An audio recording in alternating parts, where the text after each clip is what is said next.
Breaking news મળી રહ્યા છે। અમદાવાદના ચાંદલોડિયામાં કોર્પોરેશને રોડ પરના દબાણો હટાવ્યા છે।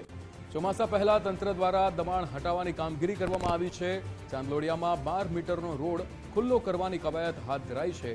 દબાણ કરાયેલા મકાનો અને દુકાનો તોડી પાડવામાં આવ્યા છે। દબાણ હટતા પાણી ભરાવાની સમસ્યા દૂર થશે। 12 મીટરનો રોડ ખુલ્લો કરવાની કવાયત હાથ ધરાઈ છે। તો અહીંયા ચોમાસા પહેલા તંત્ર દ્વારા આ દબાણ હટાવવાની કામગીરી ચાંદલોડિયામાં કરવામાં આવી છે। કોર્પોરેશને રોડ પરના દબાણો હટાવ્યા છે।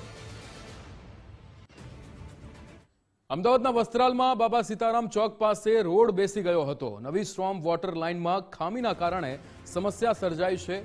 યોગ્ય પુરાણ ન થતા ડ્રેનેજ લાઇન ઓવરફ્લો થઈ હતી। ગદનું પાણી રસ્તા પર ભરાતા સ્થાનિકોને હાલાકી થઈ હતી। નવી લાઇન બેસી જતા રોડ પર ખાડો પડ્યો હતો। ખાડામાં એક 4 વ્હીલર કાર ફસાઈ ગઈ હતી।